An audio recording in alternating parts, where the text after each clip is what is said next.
यो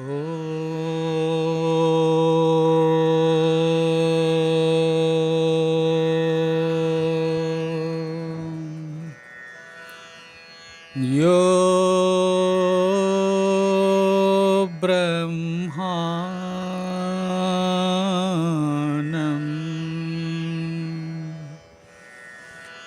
विदधाति पूर्वम्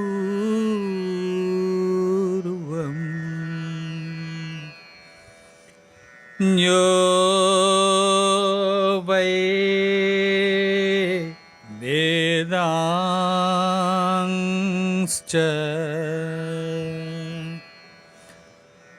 प्रहिणोति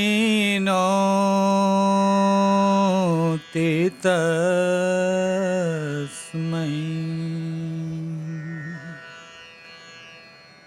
तं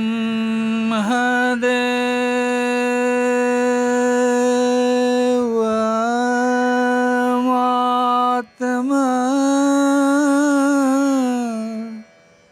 बुद्धि प्रकाशम्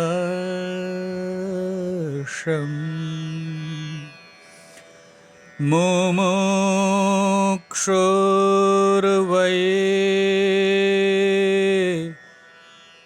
शरणमहं प्रपद्ये मुमुक्षुर्वै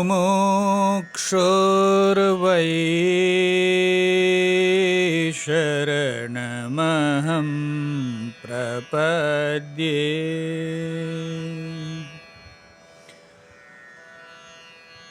सानन्दमानन्दवने वसन्तम् आनन्दकन्दं हतपापवृन्दम्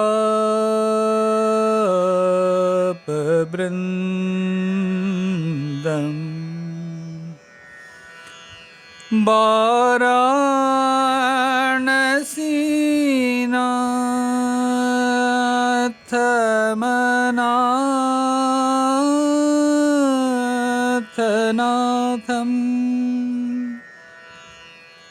श्रीविश्वनाथं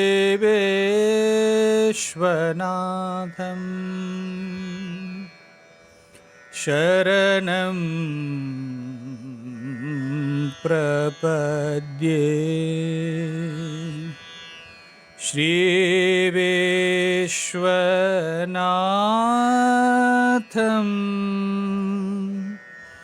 शरणं प्रपद्ये सच्चिदानन्दरूपाय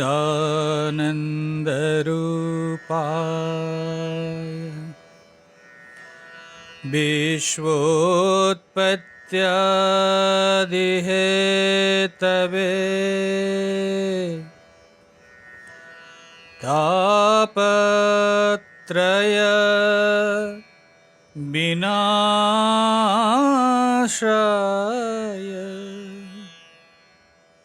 श्रीकृष्णाय वयं नुमः श्रीकृष्णाय वयं नुमः श्रीकृष्णाय वयं नुमः। सच्चिदानंद भगवान की, सद्गुरुदेव भगवान की। भगवत भक्तजन आराध्य के चरणों में प्रणाम। सभी भक्तों के हृदय में मेरे ही आराध्य का निवास स्थान है। मैं सभी भक्तों को प्रणाम करता हूँ। भगवत भक्तजन, गीता चिंतन माला के निमित्त विगत कई दिनों से हम श्रीमद् भगवद गीता के तृतीय स्कंद के अंतर्गत देवहूति कपिल संवाद सुन रहे हैं, जो कपिल गीता के नाम से प्रख्यात है। भगवान कपिल माँ को आत्म तत्व उपदेश कर रहे हैं। व्यक्ति के जीवन में जब आत्मिक जिज्ञासा होती है, संसार के देह इंद्रिय के अनुभूति से जब उनके अंदर एक विविक्तता, एक वैराग्य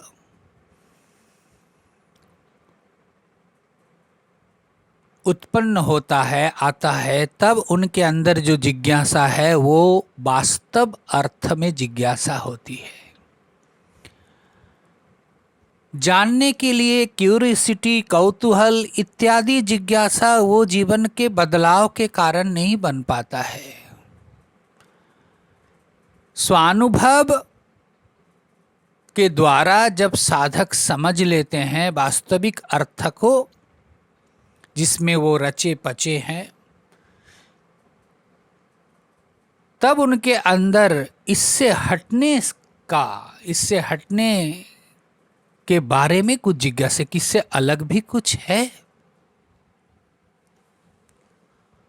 वैसे ही मनुपुत्री देवहूति राज वैभव से अपरिचित नहीं, सब छोड़ करके एक ऋषि के साथ जीवन बिताए विवाहोत्तर काल, और वहाँ भी उन्होंने अपने त्याग वैराग्य को प्रत्यक्ष रूप से पतिदेव को देखा। निर्विण्णता किसको कहते हैं? एक तरफ भोग ऐश्वर्य समृद्धि संपदाएं, और अन्य दूसरी तरफ शादी के बाद पति आलय में आकर के त्याग तपस्या वैराग्य किसको कहते हैं? दोनों को जांच करने के बाद वो खुद को देख रहे हैं। यही है आत्म अनुसंधान, जो हमारे जीवन में हम नहीं कर पाते हैं।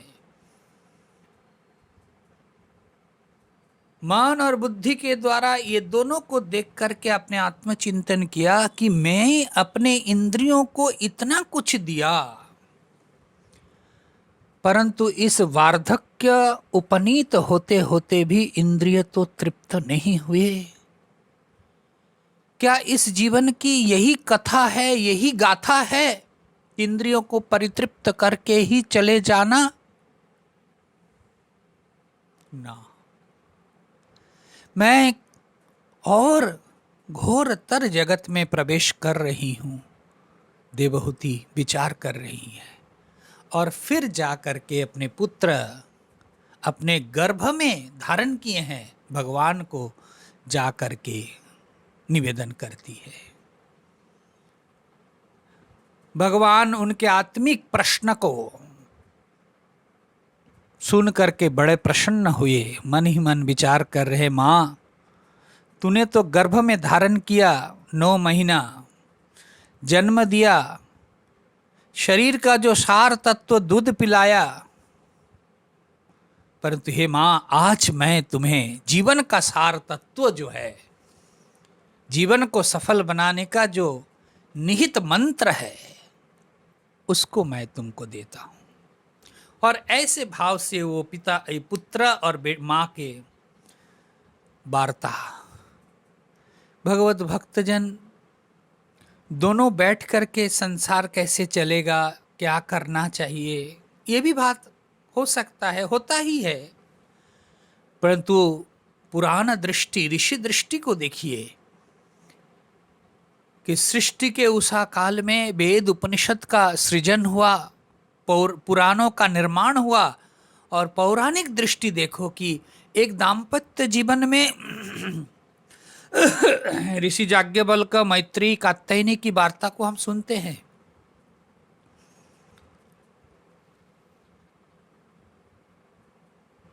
संन्यास जीवन ग्रहण करके चले जाते हैं और माँ बेटे का बात को हम सुन रहे हैं। गृहस्थ जीवन, दाम्पत्य जीवन, गृहस्थ जीवन, दाम्पत्य जीवन केवल जीवन नहीं, वो आश्रम आपको बनाना है। वहां बैठ करके भी आप आत्मचिंतन, परमात्मा चिंतन कर सकते हैं, करना चाहिए। केवल भोग के लिए नहीं, परमात्मा के साथ युक्त होने की, योग की भी चिंता, योग की भी विचार करना चाहिए। और तब जाकर के वो जीवन, वो संसार एक सार्थक माना जाता है। इसलिए भगवत भक्तजन भगवान कपिल माँ को बतला कि माँ, आपको मैंने भक्ति के बारे में बताना प्रारंभ किया। मैं अभी आपको योग के बारे में बतलाता हूं। श्री भगवानुवाच योगस्य लक्षणं वक्ष्ये सबीजस्य नृपात्मजे मनोजेनैव विधिना प्रसन्नं याति सत्पथम्। हे माँ, मैं तुमको उस योग के बारे में बताऊंगा, योग का लक्षण बताऊंगा जिसके अवलंबन के द्वारा तुम समाधि को प्राप्त कर सकती हो, और जिस उपाय के द्वारा मनो ये नैव विधिना, मन जो है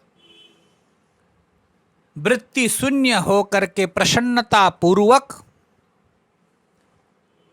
सत पथ पर, साधन पथ पर जा सकती है। कितना सुंदर कि कैसे हमारा मन एकाग्र चित्त हो करके साधन मार्ग में प्रवृत्त हो, इसके उपाय भगवान कपिल बता रहे हैं। माँ, सबीज और निर्बीज दो प्रकार के योग है। किसी न किसी योग को आश्रय लेकर के ही अग्रसर होना पड़ता है। माँ, योग के सहारा बिना तुम अध्यात्म में आगे नहीं बढ़ सकती हो।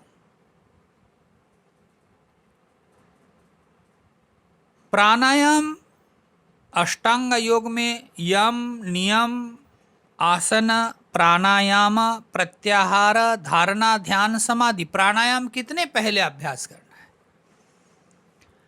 प्राणायाम में भी दो प्रकार है, एक शुष्क प्राणायाम, एक रसयुक्त प्राणायाम। मैं क्यों ये बोल रहा हूं, ठीक उसी प्रकार एक सजीव योग, एक निर्वीज योग, सबीज और निर्वीज।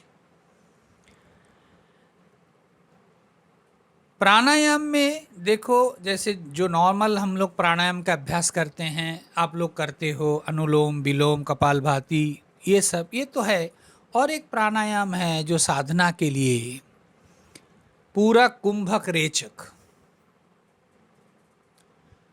तो पूरा कुंभक रेचक इस प्राणायाम को आप नॉर्मली कर सकते हो। तो उसमें कोई, जैसे योग के योगा ट्रेनर ये लोग बोलते हैं आप पूरक कुंभक रेचक करो तो जब आप पूरक करते हो तो 4 बार 4 काउंट करो, 1 2 3 4। फिर दोनों नासिका छिद्र को पकड़ करके 1 2 3 4 5 6 7 8 9 10 11 12 13 14 15 16 ऐसे काउंट करो। और फिर जब रेचन करोगे, रेचक के समय 1 2 3 4 5 6 7 8 ऐसा काउंट करो, फिर एक हो गया। ये हो गया शुष्क प्राणायाम मैं कह रहा हूं। क्यों? 1 2 3 4 गिनती करके आप पूरा कुंभक रेचक कर रहे हो। इसी में हमारे गुरु लोगों ने, आचार्यों ने कहा इसको रसीला बनाओ, उससे तुम्हारे जीवन में और ज्यादा उत्कर्ष, और ज्यादा प्राणायाम के प्रति प्रेम, और साथ साथ मैं साधना कर रहा हूं ये एक भावना संयुक्त होगा। क्या है वो? कहते ये जो 1 2 3 4 गिन रहे हो लेते समय, तो इसको 1 2 3 4 ना गिन करके तुम अपने इष्ट मंत्र को जप कर लो। ओम नमः शिवाय, मनी मन ओम शिवाय, ओम नमः शिवाय 4 बार हो गया। आप दोनों नासिका छिद्र बंद करके 16 बार जप कर लो।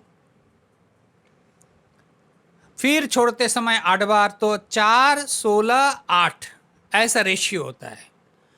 अगर मंत्र बड़ा है तो तब तो तुम ओम ओम ओम ओम ओम ओम ओम ओम जप करो। तो मैं इसको रसीला बोल रहा हूं। तो जो केवल काउंट करते हैं तो उसमें कोई, जब हम भगवान के नामों को उसमें संमिश्रित कर देते हैं तो मन में एक तपश्चर्या, एक साधना की बात आती है और मन बड़ा प्रसन्न होता है। आप करके देखो। भगवान कपिल भी मां को कह रहे हैं, मां सूखा प्राणायाम से अच्छा है गीला प्राणायाम। गीला मतलब है ऐसे प्राणायाम का अवलंबन लो। योग भी मां 2 प्रकार के हैं, सबीज और निर्बीज। निर्बीज योग थोड़ा कठिन है मां, सबीज योग सरल। सबीज योग में मन प्रसन्न होता है और अपने आप सन्मार्ग में चलने लगता है। मनो ये नैव विधिना प्रसन्नम याति सत्पथे पथम। मन जिस विधि के द्वारा सतपथ में जाएगा अनायास, वो योग के बारे में मैं बतला रहा हूं। बक्षे सबीजस्य नृपात्मजे, हे नृप आत्मजे, हे राजपुत्री, मां को संबोधन करके बता रहे हैं। सबीज योग के बारे में मैं आपको बतलाऊंगा। भगवत भक्तजन, सन्मार्ग में चलना पड़ेगा। स्वधर्माचरणं शक्त्या विधर्माच निवर्तनम् दैवालब्धेन संतोष आत्मविचरणार्चनम। सन्मार्ग में चलना पड़ेगा। तो क्या है सन्मार्ग, वो बतला रहे हैं। प्रसन्नता पूर्वक आप सन्मार्ग में चलने लगते हो। वो कैसे प्रसन्नता पूर्वक सन्मार्ग में चलने लगता है, बतला रहे। सुगमता, शक्ति के अनुसार धर्म का पालन करो। भगवत भक्तजन बहुत ध्यान से सुनना चाहिए। स्वधर्माचरणम शक्त्या, अपने शक्ति, अपने बल के अनुसार स्वधर्म का पालन करो। जैसा सामर्थ्य है, जैसा शक्ति है, जैसी वैसे ही जीवन में अपने धर्म को पालन करो। और विधर्माच निवर्तनम, जितना हो सके शास्त्रीय सत्कर्म करो, शास्त्रीय विधि का पालन करो, और जितना हो सके जो शास्त्र निषिद्ध कर्म है, शास्त्र निषिद्ध काम है, उसको परित्याग करो। भगवत भक्तजन, प्रातः काल के सत्संग में दैवासुर संपद योग में हम यही विचार कर रहे हैं।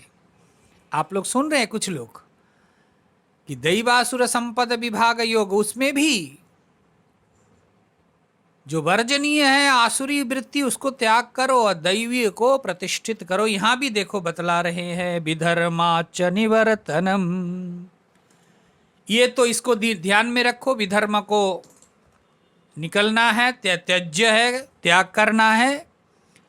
फिर और एक बात बतला रहे, दैवालब्धे न संतोष। भगवत भक्तजन, जीवन के सबसे बड़ा जो अशांति है वो है असंतोष। शांत होना चाहते हो तो जीवन में एक संतुष्टि को लाओ। और वो भी क्या बोल रहे हैं देखो, दैवालब्धेन, जो भी दैव के अनुग्रह से मिला, प्रारब्ध के अनुसार जो भी मिला उसमें मां संतोष करो। हमारे पूज्य गुरुदेव बार बार बोलते थे,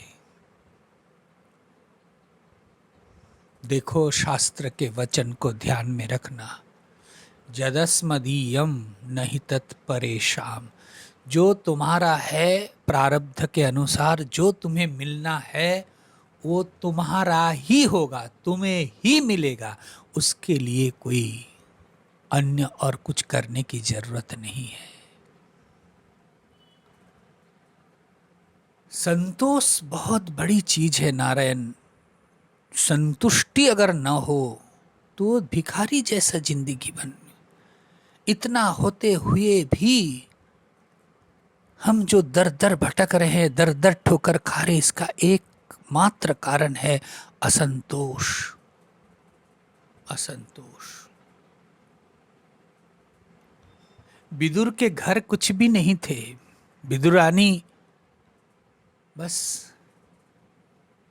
लेकिन उन्हीं के घर भगवान पहुंचे थे। सुदामा के घर कुछ नहीं था,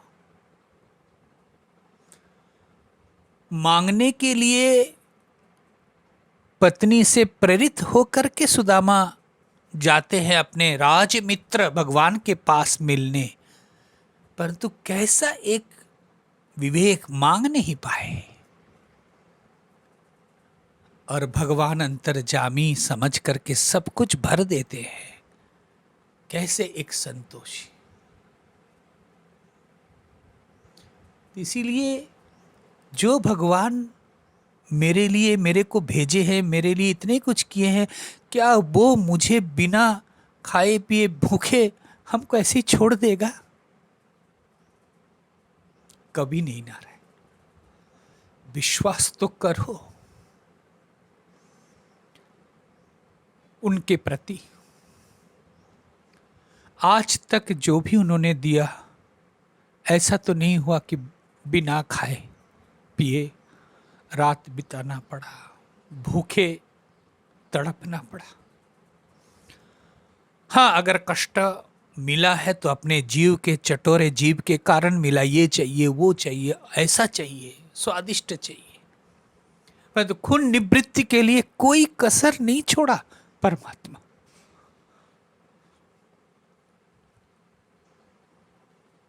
जीवन में एक संतोष वृत्ति नहीं होने के कारण हमारा जीवन का प्रोग्रेस ही खत्म हो जाता है। दैवालब्धेन संतोष। माँ को कह रहे कि माँ, दैव ने तुमको जो भी दिया उस पर तुम संतोष करना, संतुष्ट रहना। चाह ऐसा भिखारी बना देते हैं, जिनकी जितना तृष्णा है उनकी उतना ही असंतोष है, भिखारीपना है। सही भवति दरिद्र यस्य तृष्णा भव विशाला, शास्त्र का कथन है। जिसकी जितनी बड़ी तृष्णा है वो उतना ही दरिद्र है। ऊपर से भले ही होता होगा कि मैं आलीशान बंगलों में रहता हूं या आलीशान फ्लैट में रहता हूं, परंतु अंदर से देखो, आपके मन आलीशान बन पाया?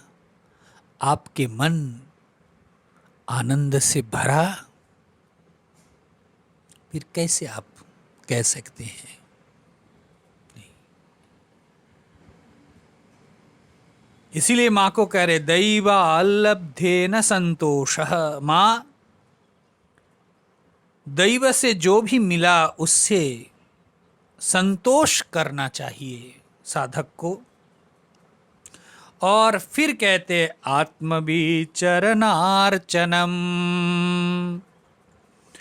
और आत्मवेत्ताओं के चरण का सेवा करो, पूजा करनी चाहिए। आत्मवेत्ताओं के चरणों की पूजा करनी चाहिए। क्यों? क्योंकि आत्मवेत्ता के चरण में देवता जागरूक रह देवता है। इसलिए आत्मवेत्ता के चरण की देवता जागरूक देवता है। चरण स्पर्श करो। प्रणाम महाराज जी, गुरु के पास, गुरु जी प्रणाम, ऐसे नहीं, चरण स्पर्श करके प्रणाम करो। बड़े चित्त की जो उफान है, मन की जो चंचलता है, मन की जो अशुद्ध भाव है, वो स्पर्श से दूर हो सकते हैं। स्पर्श करो, उनकी सेवा करो, वृत्ति शुद्ध होगी, भावनाएं बनेगी, पवित्रता आएगी भावनाओं में। इसलिए भगवान कपिल कहते हैं आत्मविद चरण अर्चना। माँ, आत्मवेत्ताओं के चरण का अर्चना, पूजा करो। फिर बतला रहे हैं कि कैसे जीवन को और साधनामय करे। ग्राम्य धर्मानिवृत्तिश्च मोक्ष धर्म रतिस्तथा मितमेध्यादनं शाश्वत विविक्त क्षेम सेवनम। माँ, ग्राम्य धर्म निवृत्तश्च, ग्राम्य धर्म का, विषयों का सेवन का अभ्यास जो है, यही ग्राम्य धर्म है।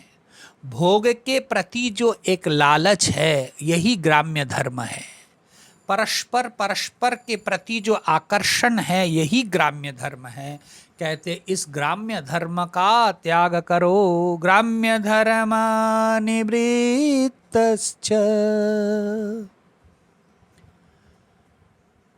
अगर ग्राम्य धर्म में प्रवृत्त हो तो ईश्वर के प्रति प्रवृत्ति कैसे बनेगी? एक जगह से निवृत्ति हो, फिर दूसरी जगह प्रवृत्ति करो।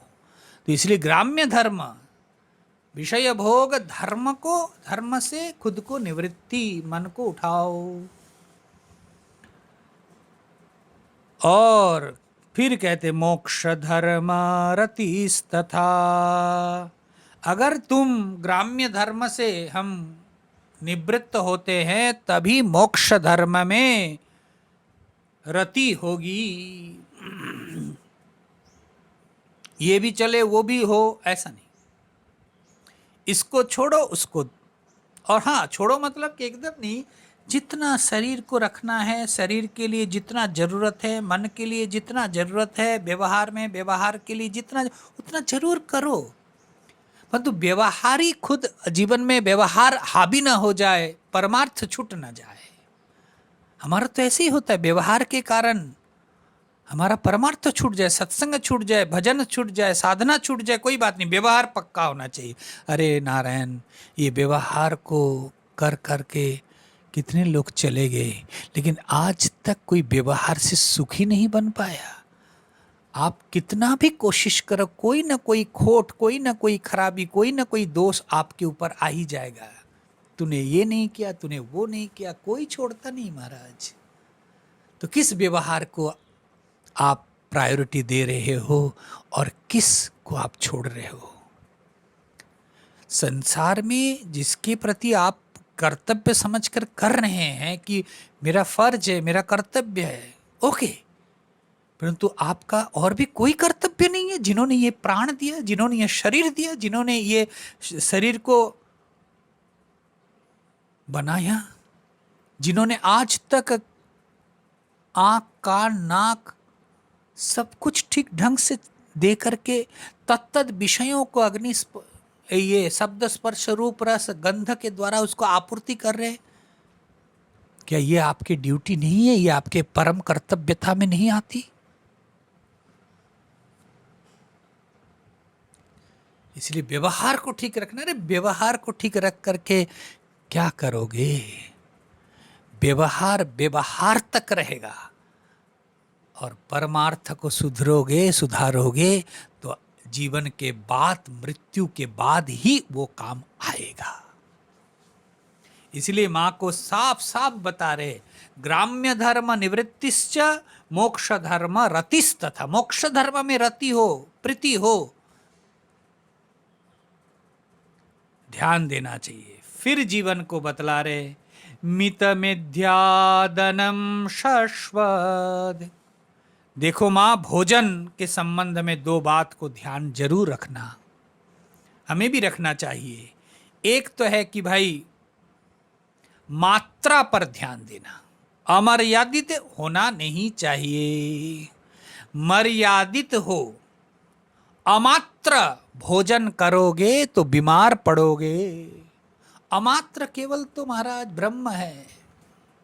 संसार में जब आप अमात्र करते हो तो वो आपको मार डालता है, बीमार कर देता है।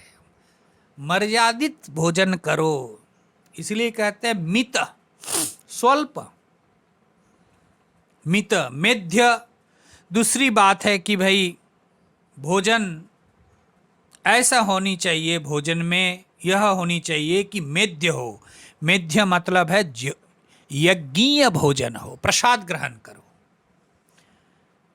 देखो, हवन करने बैठे हो, घी का आहुति देने के लिए पंडित जी बताया कि मैं जैसे ही स्वाहा बोलूंगा आप घी डालते रहना, और आपको एक श्रुवा दे दिया छोटा सा चम्मच जैसे, उससे उठा करके दो, और उसके बदले में आप पूरे कटोरी उठा करके उसमें डाल दो तो वो जलेगा, अग्नि तो निर्वापित हो जाएगा महाराज। ठीक उसी प्रकार जो भी आप इंद्रियों के द्वारा, चाहे भोजन हो, चाहे देखना हो, बोलना हो, सुनना हो, इसमें भी एक मित, परिमित, मर्यादित हो। बहुत ज्यादा आप खा लोगे, कर लोगे तो वो हमारे जीवन के लिए ही हानिकारक होगा। और मेध्य तो बता दे भाई, यज्ञ के रूप में करो। आप एक जठराग्नि रूपी अग्नि में भोजन रूपी आहुति दे रहे, तो प्रत्येक ग्रास को वो आहुति का सामग्री बनाओ और उस अग्नि में आहुति दो। देखो, भोजन से कभी भी बीमार नहीं पड़ोगे। हमारा यज्ञ बुद्धि ही नहीं बनती महाराज। इसलिए आप भोजन कर रहे हैं कि हवन कर रहे हैं, इस पर बहुत मायने रखते हैं। और महाराज भोजन को भोग लगाओ, ये तो हम करते ही हैं।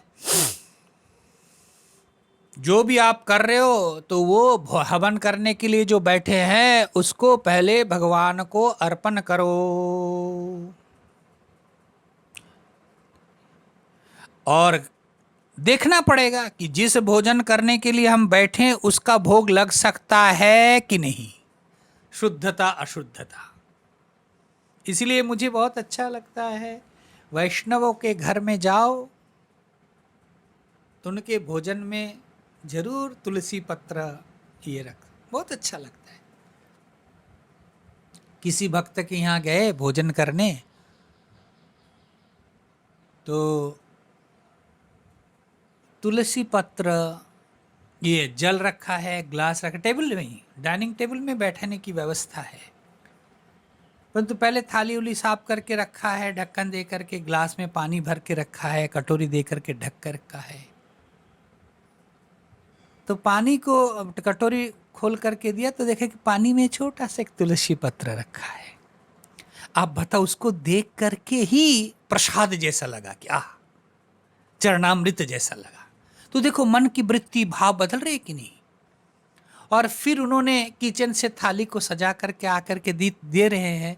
तो प्रत्येक कटोरी में दाल की कटोरी, सब्जी की कटोरी, खीर की कटोरी, सब में छोटा छोटा छोटा छोटा तुलसी पत्र। और यहाँ एक चपाती, थोड़ा सा अन्न, चावल, राइस रखा, उसमें भी थोड़ा थोड़ा, महाराज जी प्रसाद लीजिए। अब बताओ, उस अन्न को, उस भोग को, उस खाना को अगर आपकी भाषा में बोले, वो प्रसाद, और वो कितना पवित्र हो गया। कभी आप कल्पना करके देखो ना, ऐसा एक थाली, तो उसमें अन्य कुछ बुद्धि होगी ही नहीं महाराज।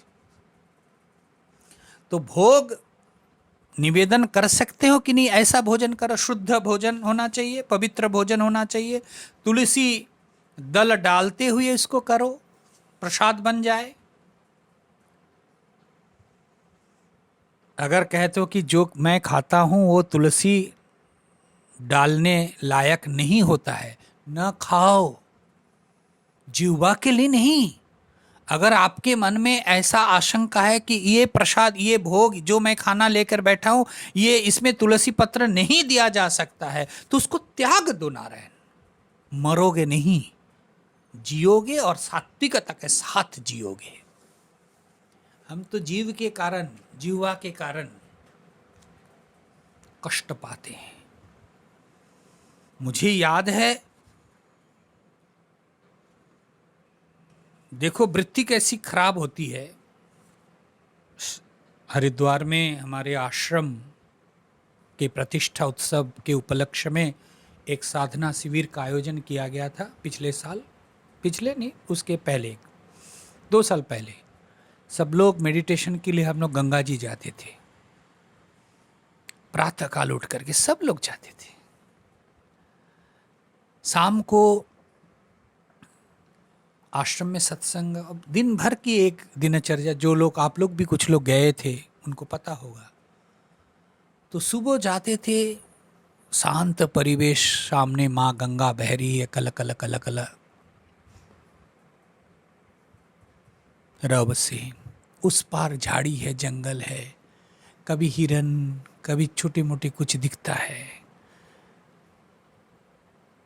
धीरे धीरे अंधकार छटता हुआ आदित्य ऊपर उठ रहे हैं, चारों तरफ निस्तब्ध, शांत। जैसे ही साफ होता है पानी, जल इतना स्वच्छ, गंगा द्रव, कि नीचे मछली दिखता है, वो आपस आनंद से खेल रहे हैं, आनंद से। 1 घंटे का मेडिटेशन का क्लास चलता था, सब लोग बड़े भाव से अटेंड करते थे। एक दिन क्या हुआ, कई दिन हो गया, अब रिट्रीट साधना शिविर समाप्त, डे निकल गया, तो मैं जाकर के बैठा, पूज्य गुरुदेव जी भी थे साथ, और शाम के समय तो कुछ लोग आगे जाकर के बैठा उसी जगह पर के, तो हम लोग भी जाके बैठे, तो हरिओम हरिओम कर दिया। फिर गुरुजी भी उधर जाके पानी स्पर्श करे, जल स्पर्श, मैं बैठा हूँ। तो नीचे देखता हूँ 2 सज्जन हमारे साधना शिविर में आए हुए हैं। संस्कार देखो, कहते अरे इनको देख करके ना वो अपने उनका खाना याद आ गया। एक शब्द उन्होंने बोला, मुझे इतना खराब लगा कि एक प्राणी, मछली, वो कितना आनंद से विहार कर रहे, निर्भय निडर होकर के खेल रहे हैं, उसको देख करके आनंद नहीं हो रहे, उसको पकड़ करके खाने का मन बना रहे, मतलब मन बन रहे कि ऐसा हो सकता था, ऐसा होता है। मैंने बोला हे भगवान, ये देखो वृत्ति। इसलिए अगर भोग में जो आपके पास थाली आए हैं, अगर उसमें तुलसी पत्र देने लायक नहीं है, तो उसको त्याग करो नारायण। अब तक तो जीव का ही माना, अब थोड़ा शास्त्र का मान करके देखो। उम्र के साथ साथ सबका शक्ति क्षीण होता है। जैसे जठराग्नि की शक्ति गए थे, वैसे दांत का भी गया, ऐसे हाजम का भी, हजमी का भी प्रॉब्लम होने लगता है, डाइजेशन का। तो भोजन में अगर बदलाव नहीं लाते हैं, यौवन के जैसा, पौढ़ के जैसा ही वार्धक्य में भी वही भोजन रखना है, तब तो नारायण शरीर उसको परमिट नहीं देते हैं। सात्विक बनना है तो वो तुलसी पत्र पवित्रता भोजन में लाओ। माँ को कह रहे मित भोजन करो, अल्प भोजन करो, मेध्य भोजन करो, मतलब यज्ञ भोग भोजन करो, निवेदन करके प्रभु प्रसाद पाओ। और फिर कहते हैं विविक्त क्षेम सेवनम। माँ भोजन, इसका मतलब है भोजन पवित्र हो, भोजन में मात्रा हो, दोनों ध्यान रखना। भोजन में मात्रा और भोजन में पवित्रता दोनों होना चाहिए। भागवत की दूसरी जगह कहीं लिखा है पथ्यम पूतमनायस्तम। भोजन में क्या होना चाहिए? भोजन में और एक चीज ऐड कर रहे हैं, भोजन में पथ्य हो। पथ्य अर्थात स्वभाव से एवं जाति से पवित्र हो। ऐसा नहीं कि 4 दिन तो भिगाना पड़ा, 2 दिन तो पकाना पड़ा, फिर सड़ाना पड़ा, फिर जाकर के वो टेस्ट बना। अरे राम राम राम, ऐसा नहीं भाई। बासी भोजन तो करना ही नहीं चाहिए। और हमारे घर में ही वासी मशीन रख दिया है तो वो तो करना ही पड़ेगा, समय नहीं है। वाशिंग मशीन है कि नहीं? वो फ्रिज क्या चीज है भाई? आगे नहीं बताऊंगा क्योंकि अपने आश्रमों में भी मैंने रखा है। सब्जी रखते भाई, ऐसे नहीं कि दोपहर का रख दिया, रात को खा लिया, रात को बना के रख दिया, सुबह खा लिया, ऐसा नहीं। हम परहेज करते तो हैं। तो इस प्रकार से तृतीय बतला रहे हैं भाई, पथ्य हो। भोजन शरीर के लिए पथ्य, जो आप खा रहे हैं वो आपके शरीर के लिए पथ्य हो। जाति से, स्वभाव से पवित्रता हो। इसलिए महाराज ये ध्यान में रखना चाहिए। आहार शुद्धौ सत्व शुद्धि, ध्यान रखना। जैसा खाए अन्न वैसा बना मन। आप सब लोग जानते, इसको रटे हुए हैं, पर भाई लाइफ में इसको प्रयोग भी तो होना चाहिए। जो भी खाओ, स्वल्प खाओ, ताजा खाओ, पवित्र भोजन करो। और देखो रामानंदाचार्य जी ने एक जगह पर लिखते हैं कि भाई भोजन में 3 दोष होते हैं। ध्यान रखना, ये बहुत बड़ी बात है। 3 एक तो होता है जाति का दोष। जाति का दोष मतलब मांसाहार, नॉनवेज की जो बात है। दूसरा है आश्रय का दोष।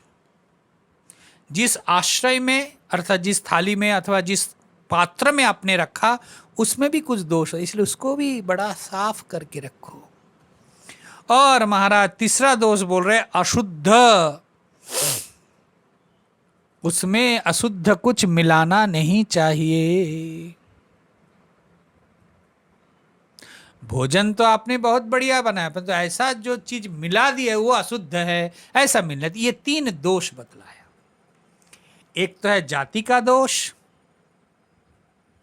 दूसरा है बर्तन का दोष अर्थात आश्रय दोष, और तीसरे जो है भाई आपने ऊपर से कुछ मिलाने का दोष किया कि कुछ मिला दिया।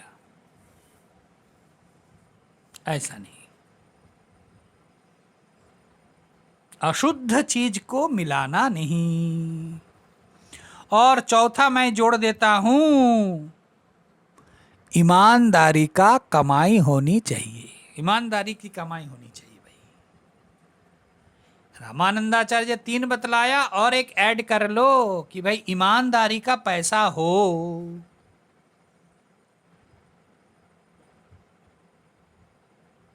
ये बहुत जरूरी है। नहीं तो भाई कहाँ से कैसे पैसा लाए और हमने खा लिया और अब मन में तो जप करने के लिए बैठा, जप तो हुआ नहीं और बिजनेस की बात दिमाग में फेरने लगे।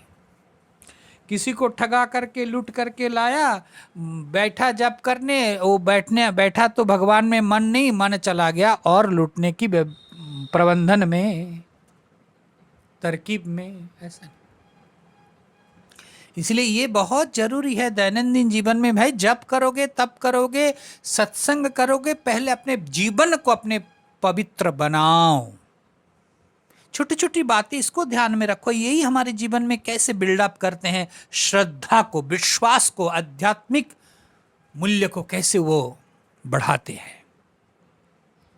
तो 3 चीज देखो, मित मेध्य भोजन करो, अर्थात अल्प भोजन करो, यज्ञ भोजन करो, ये पचन्त्यात्म कारण भुंजते ते त्वघम पापा, ये पचन्त्यात्म कारणात्, और यज्ञ के प्रसाद के रूप में जो ग्रहण करते प्रभु पद निवेदन करके, वो महाराज पवित्र हो जाते हैं। और ये भी ध्यान रखो, 3 उधर हो गया, 3 रामानंदाचार्य जी बोल रहे हैं। एक तो जाति का दोष ना हो, दूसरा आश्रय का दोष ना हो, और तीसरा महाराज उसमें कुछ मिलावटी ना हो, ऊपर से कुछ अशुद्ध चीज का मिश्रण ना हो। और हम लोगों ने और एक चीज लगा दिया कि भाई ईमानदारी का कमाई हो। तो देखो 3 भागवत के श्लोकों के द्वारा मिला, मित, मेध्य और पथ्य। 3 रामानंदाचार्य जी बताया कि भाई ध्यान रखना जाति का दोष, ध्यान रखना पात्र का दोष, आश्रय का दोष, और ध्यान रखना मिश्रण, अशुद्ध मिश्रण न हो। और एक हम लोगों ने ऐड किया कि ईमानदारी का कमाई हो। भगवत भक्तजन, ऐसा अगर भोजन होता है तो महाराज कहते हैं जीवन बड़ा पवित्र हो जाएगा। और फिर महाराज कपिल कहते विविक्त क्षेम सेवनम, माँ एकांतवास का अभ्यास करो।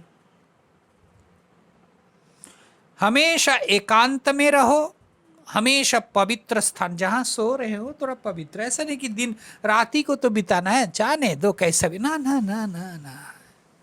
आप जिस शरीर को वहां सुला रहे हो ये मंदिर है, इसमें भगवान है। जैसे तैसे आप बैठा नहीं सकते हैं। पवित्रता का, शुद्धता का ख्याल रखना है। और अकेले में रहो। बोले अकेले ही रहता हूं और क्या, कुछ नहीं होता है, बस साथ में लैपटॉप टैब ले लेता हूं। बोले हमारा लैपटॉप टैब भी नहीं, आजकल तो मोबाइल आ गया, बड़ा हैंडी है, इसमें सब कुछ है, बस इसको रख लेता हूं। बताओ ये तो ज़्यादा। आप 10 लोगों के साथ बैठो, मैं तो बोलूँगा 10 लोगों के साथ बैठो, गप्पा करो, ये अच्छा है। एक मोबाइल को छोड़ो तो 10 लोगों के साथ बैठे हो तो 10 बुद्धि के साथ जोड़ रहे, और मोबाइल में एक में बैठे हो तो कितने लाखों बुद्धि से आप जोड़ रहे हैं। क्या क्या क्या क्या क्या क्या देखते रहते हैं, क्या क्या क्या क्या सुनते रहते। इसीलिए यहां विविक्त क्षेम सेवनम, एकांतवास, पवित्र देश में निवास करना चाहिए। और फिर कहते हैं अहिंसा सत्यमस्तेयम यावदर्थ परिग्रह ब्रह्मचर्य तपः शौचम स्वाध्याय पुरुषार्चनम। माँ कपिल भगवान कहते माँ एकांतवास, अहिंसा, झूठ बोलना नहीं, किसी को अहिंसा मतलब किसी को सताना नहीं, चाहे वाणी से हो, चाहे शरीर से हो, चाहे मन से हो, किसी को सताना नहीं चाहिए। अहिंसा की चर्चा हम सुबह भी कर रहे हैं। और सत्यम, जीवन में सत्य को प्रतिश झूठ नहीं बोलना, सच बोलो और झूठ को सच करने की कोशिश न करना। कई बार हम झूठ को सच बनाने की कोशिश करती है, ये भी बड़ा झूठ है। इसलिए सच बोलो, सच बोलना चाहिए भाई। झूठ को सच बोलने के लिए जितना परिश्रम करते हैं, सच बोल दो, थोड़ा मोल लेना, थोड़ा कीमत चुकाना पड़े तो चुका देंगे, हिम्मत रख लो। भगवान है ना सत्य, सत्य पर नहीं चलोगे तो सत्य आत्मा को कैसे प्राप्त करोगे? अगर आप संसार के हानि को ज्यादा प्रायोरिटी दे रहे तो आप उस हानि को नहीं देख रहे। इस सत्य को, इस झूठ को हम सत्य बनाने लगे हैं, लेकिन कहीं हम बड़ा एक अपराध कर बैठे। इसलिए स्वीकार कर लो, ठीक है अपराध किया है, हमने किया है। और इससे अगर 10 लोग छूट जाते हैं, छूटने दो। कुछ लोग आपको नहीं मानते तो न माने, भगवान को आप मानो। हमारे लिए भगवान है। संसार के लोग आज अगर सम्मान दे रहे हैं, चंदों दिनों में, मिनटों में असम्मान करने में छोड़ेगा नहीं। परंतु परमात्मा ने एक शब्द बता दिया, उसको क्यों हम भूल जाते हैं? ममई वांस जीव लोके, मेरा ही अंश है। उन्होंने तो कभी अपमान नहीं किया, हमने तो कितना अपमान किया कि पूजा तक नहीं, समय नहीं हुआ तो किया नहीं, मन चाहा तो दिया, नहीं तो नहीं दिया। पर वो तो कभी छोड़ा नहीं। आज संसार के लोग अगर छोड़ रहे हैं, अपमान कर रहे हैं, करने दो। इन्होंने पूजा जब किया वैसा ही उठाया, आदर जब दिया वैसा ही लिया। तो आज जब असम्मान कर रहे हैं, अश्रद्धा है उनके मन में, होने दो। अगर गलती हुआ है स्वीकार कर लो, लेकिन ईश्वर के पास तुम सच बन जाओगे, परमात्मा के पास तुम सत्य हो जाओगे, शांति मिलेगी। प्रभु, गलती, अपराध किया है, बड़ा तसल्ली होता है। चंतव्यो में पराध, शिव शिव शिव भो, हे महादेव शंभो। चंतव्यो में पराध, शिव शिव शिव भो, हे महादेव शंभो। हे शंभो, मेरे अपराध को क्षमा कर दो, क्षमा कर। नारायण, इसलिए जगत के लिए अपने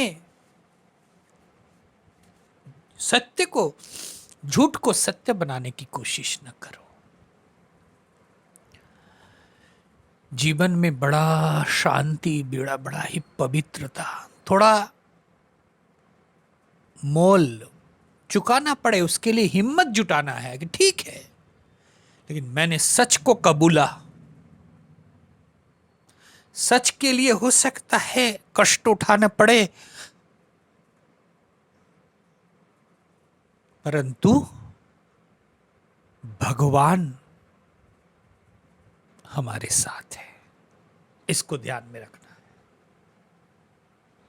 मां को बतला रहे सत्यम, मां सत्य को पालन करो, सत्य जीवन में प्रतिष्ठित करो। अस्तेयम, चोरी ना करो, अन्य के चीज को ना हड़पाओ। अन्य के चीज को पाने के लिए हमारे मन में बड़ा एक लालच होता है। बिना मोल फ्री पाना भी एक वैसे ही चीज है। कई बार हम देखते दुकान, इसके साथ ये क्या फ्री है, और आजकल तो get one by one get one free. हाँ, ये so free free free free खा खा करके ना जीवन ही फ्री हो गया, पशु जैसा। नहीं, अस्तेय, बिना मूल्य के कुछ भी नहीं लेना है। हमने तो कई बार देखा प्रसाद आदि के समय, अपने आश्रम में बोल रहा हूं, ऐसे कुछ लोग हैं जो प्रसाद के समय आकर के गेट से घुस करके प्रसाद लेकर निकल जाते हैं। अरे भाई, मंदिर में भी थोड़ा हाथ जोड़ कर दो, थोड़ा मूल्य मिल जाएगा। वो भी नहीं करते। ऐसा नहीं, भगवान के पास जाओ, प्रणाम करो और फिर प्रसाद लो। और प्रसाद ले रहे हो तो और एक बात मैं कहूंगा कि मुफ्त में न लो। आश्रम में प्रसाद ले रहे हो, मठ मंदिर में प्रसाद ले रहे हो, मुफ्त में नहीं, जितना है सामर्थ्य अपने डोनेशन बॉक्स में डाल के आ जाओ। ये आप मुफ्तखोरी नहीं बने। आपके ये दान, आपकी ये सेवा, आपके ये संयोग अनेकों को हेल्प पहुंचाएगा। प्रसाद तो लिया तो भगवान के लिए कुछ चुपके से डाल के आओ। आस्ते, मां चोरी, किसी के चीज को बिना बोले माल को कभी नहीं उठाओ। हक के कमाई पर निर्भर करो, अपने कमाई के ऊपर बल दो। और मां यावत अर्थ परिग्रह, जितना प्रयोजन है उतना ही वस्तु पास रखो। बड़ा कठिन है, मैं आपको कैसे बताऊं, मेरा ही तो कितना कपड़ा हो गया है। जितना है उतना आपके पास रखो। देखो कितना एक प्राथमिक साधना की बात भगवान कपिल माँ को बतला रहे, जो हमारे प्रत्येक दैनंदिन जीवन में चाहिए। तो देखो इस श्लोक के द्वारा अहिंसा, सत्य, अस्तेय, अपरिग्रह, परिग्रह ना करो। और फिर कहते ब्रह्मचर्य, तप, शौचम, स्वाध्याय, पुरुषार्चनम, मौनम, सदा जन सनंजयी स्थैर्यं प्राणजय शनै, प्रत्याहारश्चेन्द्रियाणां विषयान मनसारिदी। फिर देखो कहते माँ ब्रह्मचर्य का पालन करो, तपस्या करो, तप बुद्धि रखो, और फिर पवित्रता, शौचम, बाहरी पवित्रता और आंतरिक पवित्रता, मतलब ये जो बतलाया अहिंसा, भोजन, मित, मेध्य, दनम, ये सब जो है महाराज अंतश पवित्र का एक पद्धति है, व्यवस्था है शास्त्रीय दृष्टि जीवन में। तो इसलिए शौच शब्द के द्वारा आंतरिक अभ्यंतरीण कलुषता को मिटाने की प्रयत्न हो, शास्त्रीय सतमार्ग में चलने की हिम्मत हो, कितनी भी कीमत चुकाना पड़े, और महाराज बाहरी शुद्धता हो। मुझे याद है हमारे काशी जी में एक संत आते थे, अब नहीं रहे, उनका नाम ही था विचित्र महाराज। विचित्र ही थे, बड़े ऐसे जनरल एमएससी किया हुआ था, पीएचडी, बहुत अच्छे महात्मा थे ऐसे। पर तो क्या दिमाग में फेरफार हुआ, विरक्तता से रहते थे, एक कपड़ा एक ये, अच्छा सभी अच्छा है, पवित्रता में उनके पास बड़ा कमी दिखा मुझे, गंदा, पास जा नहीं सकती, इतना बदबू।